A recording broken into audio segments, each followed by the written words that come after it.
and I see the shores of home. I still have the clearest vision of the day. Singing News Radio, the voice of Southern gospel music. It is Greg Goodman, and we are happy to have part of the Down East Boys with us today. How's it going, Ricky? It's going great, man. I'm so glad to be here. The first time to be with you guys in a long time, and man, the place is great, and just excited to be hanging out with you for a little while. Thank you. We're happy to have you with us. Ricky Carden, so you've been doing the Down East Boys for 25 years? 28 years. 28 years. Wow. Yeah, a long time.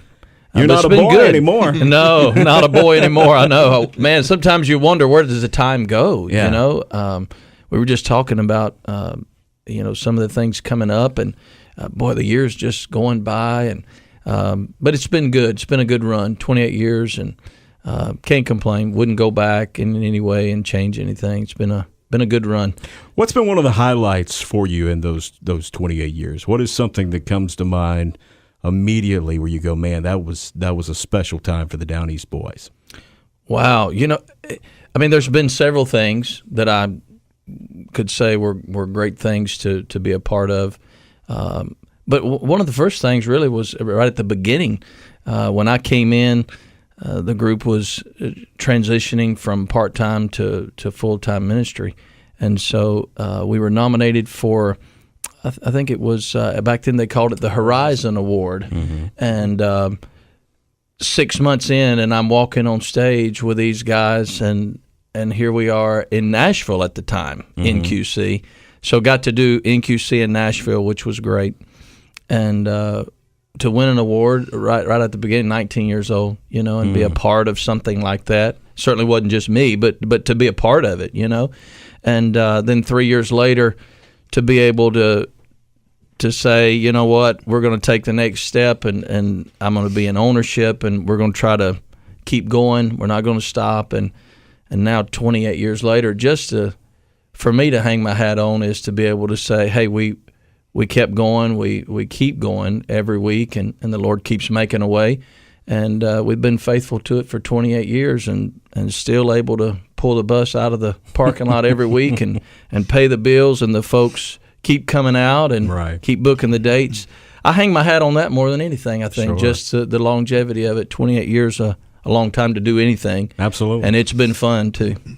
So, this Southern gospel thing, it's at times difficult to define to people who are outside of it, who really don't know what the format, the genre is about.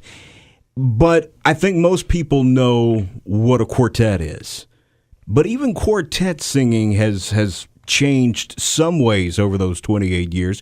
What would you say of the today's sound of Down East Boys versus when you started? What's different there about quartet singing in general? Yeah, I think in the whole genre of music in some ways changed, of quartet music changed. When you look back even into the 50s and you had just a piano player and four voices singing a whole different style of harmony, really.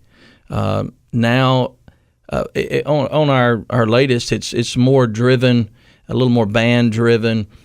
You've got now you can go in and add the orchestras, and you can add in the brass, and so I think we've tried to modernize with the times, which all music does. Mm-hmm. But at the end of the day, what I think gospel music still is today, we are still the music with the message. Every one of the songs you can play, and they're going to point you back to Christ and the church. And so I think that's where gospel music still is today. That's what separates us, whether it be a mixed group, a soloist, or a quartet. At the end of the day, we're still driven by the message of the blood, the cross, and the empty tomb. And that's what our music's about, and that's what we strive to give people every night, is that same message. I think that's a good place for us to take a break, because when we come back, we're going to play Beat Up Bible, which I think defines everything that you just talked about in a Southern gospel song. So we'll do that in just a bit. That's new music from the Down East Boys off their project One Day in the Past. So stick around for that right here on Singing News Radio. This hour paid for and furnished by Horizon Sunlight Records. Singing News Radio, the voice of Southern gospel music. Down East Boys and Beat Up Bible. That is off their project One Day in the Past. Ricky Carden is with us at the Down East Boys. And we were talking a few minutes ago about the lyrics of Southern gospel music and how you could easily define a Southern gospel song. I think that's one right there. Absolutely. Tell me about that song, where it came from. Obviously, it's kind of got a big trajectory for you guys these days as far as the impact that it's making. It sounds like it's really, really hitting home and resonating with people. It's amazing. I never would have thought it, Greg. When we heard it the first time, Daryl actually brought it to us, our baritone singer, and he said, "Hey guys, give this a listen." And when I heard it, we'd already picked 10 songs. We already had the album done. And I said, "Man, if nobody will do it for us, it's one of those songs. We just got to do this. We got to see how this works." We called our producer, and Jeff Collins said, I'm in 100%. We're going to cut it. Let's do it. So we recorded the song. Then we went back and did the vocal on it, finished it up. And I'll never forget, Greg actually was one of the guys that called me and said, that's probably going to be the single. And I thought, the single? Really? The song we added in, at the last moment, and that's the one. But we loved it from the word go. The first time I heard it, it took me to where I think it will take everybody. It takes you back to your grandmother or your grandma or grandpa, or it takes you to either mom or dad. But it takes you to somebody that gave you a heritage of the Bible, studying the Word, what it meant to them in their life. My little grandmother was widowed very early in her life. 1972, my grandfather was killed by a drunk driver. She raised 3 kids. Life was tough, never complained, and always said the Lord has a plan. And Grandma was always in the Word. She didn't miss church Sunday morning, Sunday night, Wednesday night.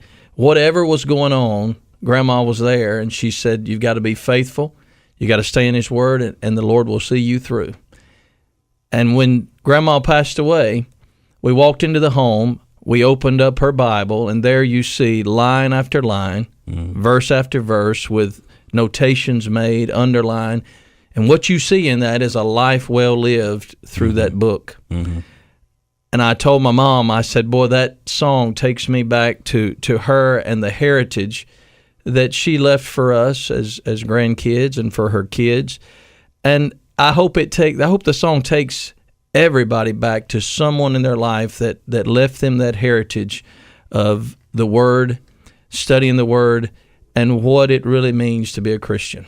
We haven't introduced Greg Bentley yet. He's with us from Crossroads Music, Sunlight Horizon, all those labels that fall under Crossroads.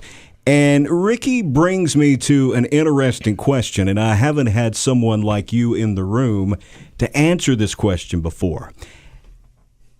How do you go about picking what's going to be the single? Was there something about that particular song, or in general, how do you go about deciding, we got this CD, 10, 12 songs, and we're going to push something out to radio, hoping it's going to impact people? Right. How do you go about doing that process? It's a combination. Obviously, we obviously talk to the group, get their feeling of what they think they want for a single.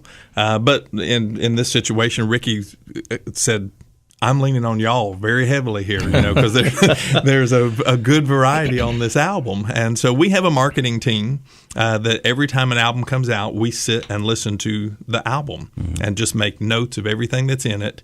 And of course, Jim Stover, our radio guru, as we call him in the building, we lean extremely heavily on him because he has such a great feel of what the DJs are asking for. And so we started playing this album, and everyone in the marketing team was like, man, there's some good songs on here. But everybody kept going, that Beat Up Bible song, there's something about that one that just stands out above everything else. It's so different. At the same time, it's very clear in its statement. And so, we went to Jim and said, what's your feeling? And he goes, no question. And he wasn't in the marketing group listening. And he said, no doubt to me, first single's Beat Up Bible. And he goes, "What are y'all thinking?" And we said, "Beat up Bible." That was easy enough. Huh? Easy enough. All right, well, let me put you on the spot. We're about to go into another break and come back and play another song. So, we're thinking down the road, what might be another single off the project? Well, we feel pretty strongly that probably the second single is probably going to be Testimony Time.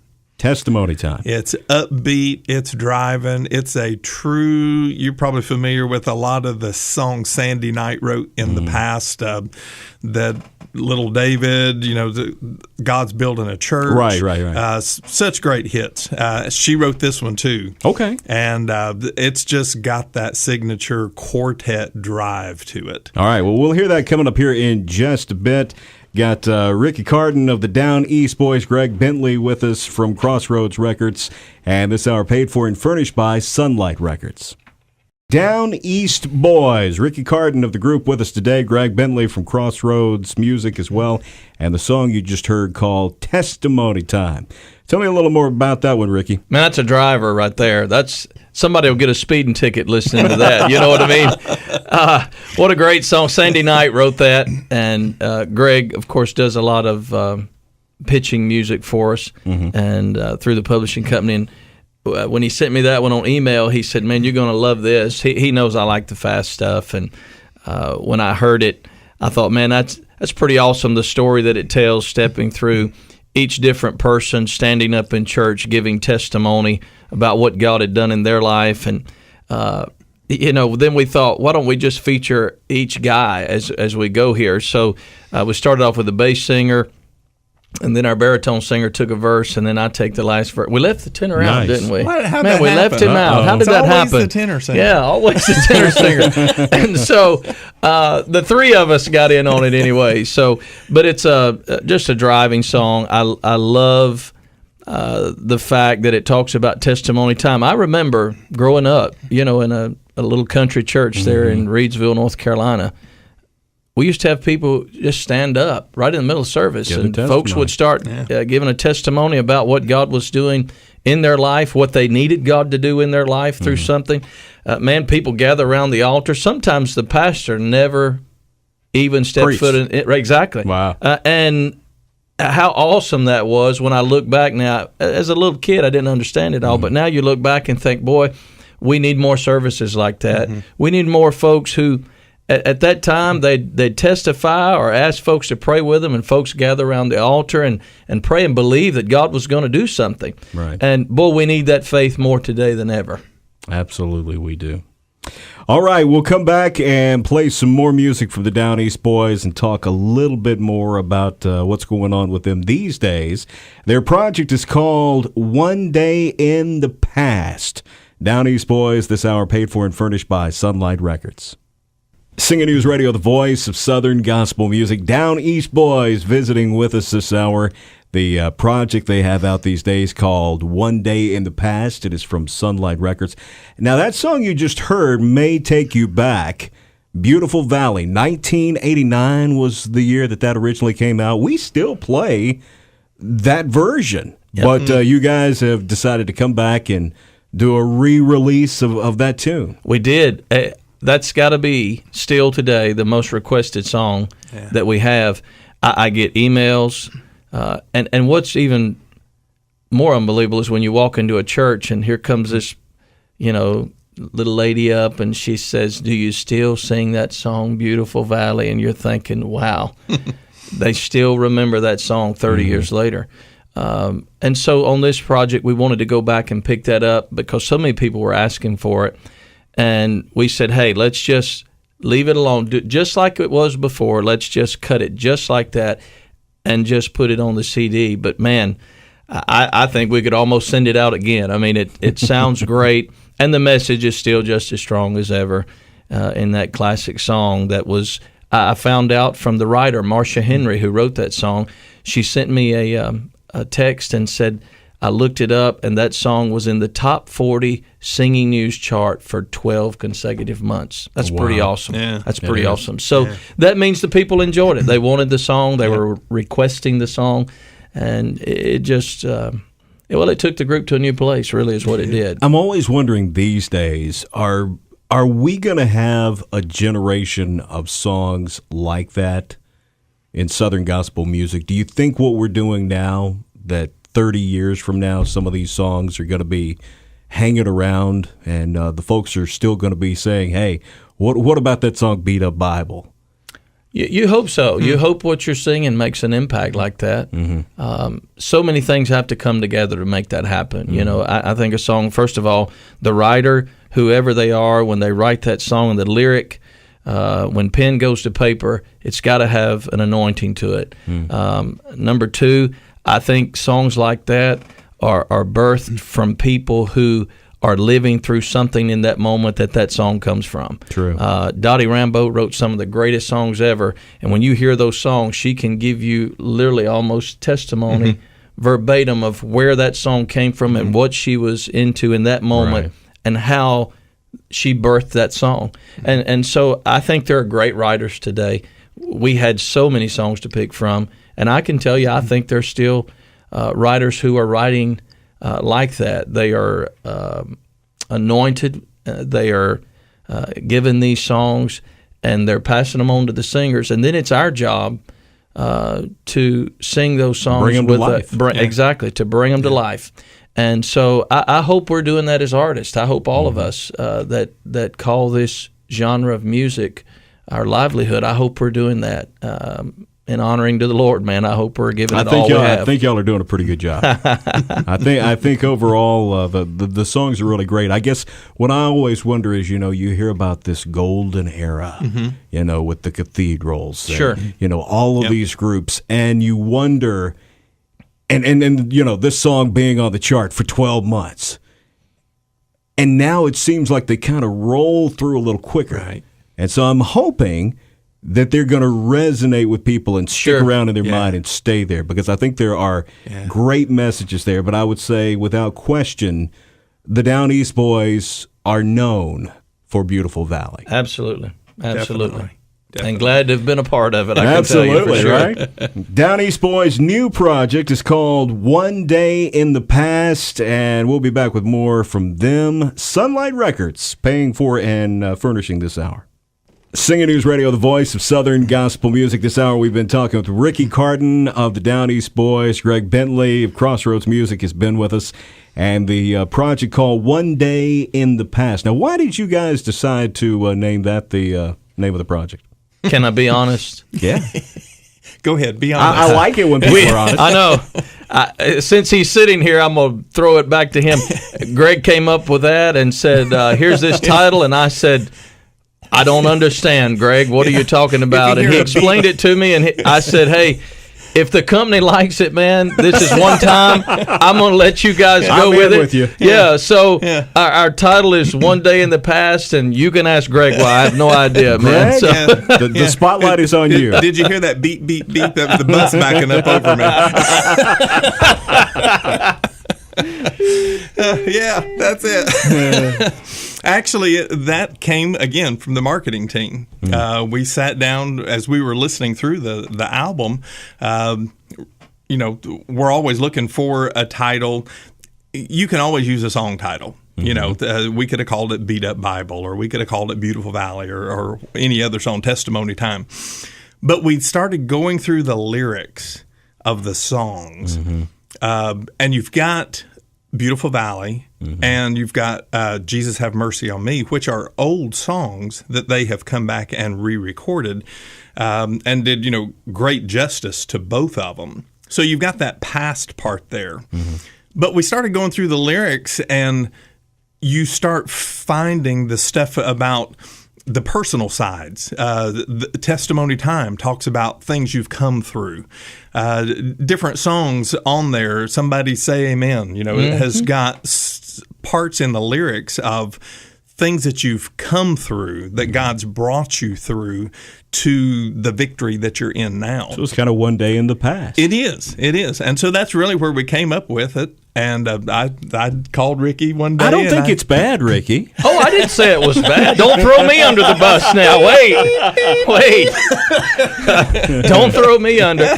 I just told the guys, I said, hey, if that's that's something you think works for you, I'm fine with that. You know, we don't really concentrate on the title, to be honest with you. We just cut the music get out there and sing. Get out there and sing it, man. Yeah. So and I thought it was pretty catchy once they finished it up and explained it to me. I liked it. So. You just mentioned that song that we played just a minute ago, Jesus Have Mercy on Me. Tell me a little bit more about that one. That's one that we've heard before. Yeah, that's a song that was really a signature song for George Johnce with the Cathedrals. He sang it almost every time I ever went and saw the Cathedrals after they recorded that song. Just a beautiful song. Joel Hemphill actually wrote the song, which I didn't realize that Joel Hemphill had ever written a song for the Cathedrals. But that's a Joel Hemphill song. And Ricky said, Zach, the new bass singer, is just doing an amazing job on this song every night. He said, what would you think about re-recording that? And I said, well, you know what? If he's doing it and he feels it and the crowd's feeling it, let's do it. That song's been, it's another one of those songs 20 to 30 years ago. Yep. And they got a great cut on that song. So it's kind of been a recurrent theme I've heard as we've gone through this hour. A good Southern gospel song has a solid lyric that is going to take you back to the message of Christ. Absolutely. Yep. And it's a song that can endure the test of time. You can hear it in 1989 and you can hear it in 2018 and it can still have an impact. Absolutely. Exactly. I was talking to Connie Hopper about a couple weeks ago, and we were talking about I've Come Too Far. That was a big song for the Rex Nealon Singers. Oh, I didn't know that. Yeah, way back in maybe the 70s even, late 70s, early 80s, somewhere around in there. And Connie said somebody asked her about ever going back and recording something that was a popular song for another group. And she goes, well, we just don't normally do that. And somebody mentioned I've Come Too Far. And she went back and listened to it and thought, you know what? That's a great song. That has great lyrics. And people can relate to it. And so, of course, they cut it, and now it's become her signature song. Yeah, how about that? And so a good song that people can relate to will be one of those that you were mentioning that will just live on. It never dies. It never dies because people can personally relate. And I think that's where Beat Up Bible has become such a quick, popular song with the guys, is because, like Ricky was talking about, you get that mental picture of. It's not a lofty kind of message of out here. It's something very personal. Yes. Where you're almost picturing Grandma or Mima or whatever you called her with that Bible that's kind of tattered, maybe even torn, and you got pages dog-eared, and it's like you can see that play out in your mind. Yeah, exactly. And that's what we all want to hold on to, is the memories through life that we have gathered, and that's what, if you can tie a song in that way, then those are the songs that live on forever. Absolutely. Well, guys, I've enjoyed this hour. Yes, sir. It's been a lot of fun. Man. It has. Yeah. The project is One Day in the Past, and now we know why it's called that. Down East Boys. And, so Beat Up Bible is the one that's out on the radio right now that's continuing to move up the charts for you, isn't it? It's doing great. I was so excited about it. 3 months in, and, man, I would have never expected it, but we're thrilled with it. Hope the folks are enjoying it, and appreciate you guys spending it. But isn't that the way that God does everything? It's what you would least expect that kind of comes to be. Exactly. Absolutely. And you sit back and go, how did that happen? Yep. And it's like, well, it was his plan all along. That was his plan all along. Yep. That's it. Because, like I said before, when we cut it, you'd have never said that's a single. Yeah. You'd have never said that's going to be 41 to 17 in 2 months. And now you just sit back and say, man, just see what he does with it. Watch him go. So, well, guys, it's been a pleasure. Ricky Carden, Down East Boys, Greg Bentley, Crossroads Music. Thank you both for being with us. Good to be with you, my friend. This hour paid for and furnished by Sunlight Records.